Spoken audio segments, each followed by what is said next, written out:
যেই দেশকে নিয়ে আমরা গর্ব করতাম, সেই দেশে আজও নারী ধর্ষণ বন্ধ হয়নি।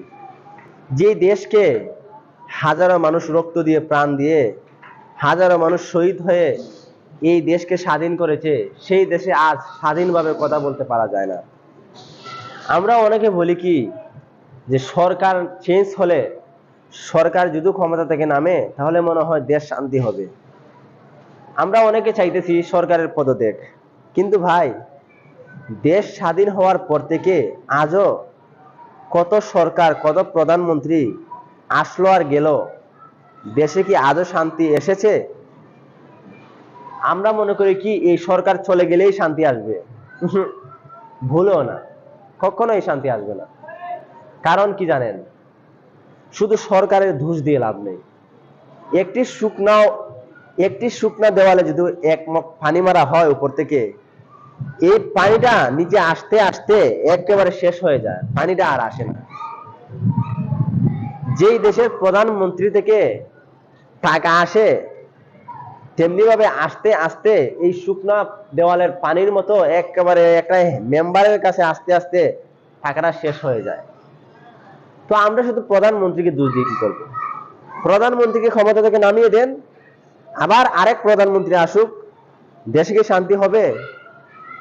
যতক্ষণ পর্যন্ত ইসলামের শাসন কায়েম না করা হবে এই দেশে, কখনো শান্তি হবে না। কিন্তু কিন্তু দুঃখের বিষয় রে ভাই, যেই দেশে 95% মুসলমানের দেশ, যেই দেশে সকাল হয় আল্লাহু আকবারের মাধ্যমে, যেই দেশে সন্ধ্যা হয় আল্লাহু আকবারের মাধ্যমে, যেই দেশে লক্ষ লক্ষ মসজিদ আছে, যেই দেশে হাজার হাজার মাদ্রাসা আছে, যেই দেশে লক্ষ লক্ষ আল্লাহর ওলিরা শুয়ে আছে, সেই দেশে যদি ইসলামের বিরুদ্ধে কোনো নাস্তিক বেঈমান কথা বলে, আর যদি সেটার প্রতিবাদের জন্য রাস্তায় নামা হয়, তখন দেখা যায় আমরা তার বিচার চাইতে গেলে উল্টো আমাদেরকে পুলিশরা মারধর করে রাজাকার বানিয়ে দেয়।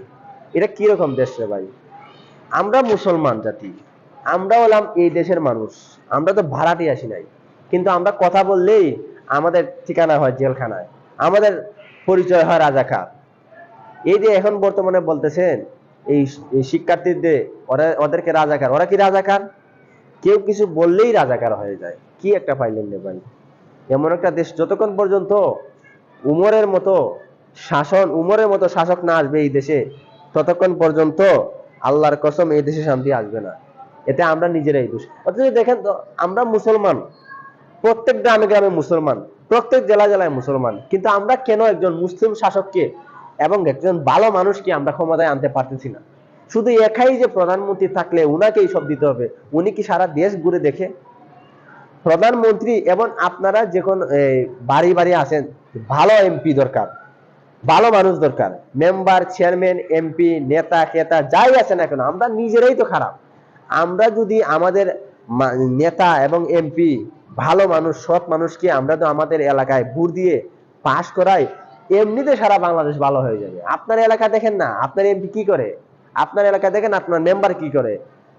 ওই টাকা তো সরকারের ঠিকই দেয়, এই টাকা তাদের পকেটে ঢুকায়, রাস্তার মধ্যে খরচ না করে। তো বলতেছি ভাই, আপনারা যারা প্রধানমন্ত্রীর পদত্যাগ চান, আরেকজন এই বিএনপি কে আপনারা আনতে চান, কখনো শান্তি পাবেন না। আবার সেম এই সরকারের মতনই অবস্থা হবে। যতক্ষণ পর্যন্ত এই দেশে ইসলামের আইন শাসন না করা হবে, ইসলামের মতো চলাফেরা না করা হবে, আলেমদেরকে জেল থেকে বন্দি দেওয়া না হবে, ততক্ষণ পর্যন্ত আল্লাহর কসম এই দেশে শান্তি আসবে না।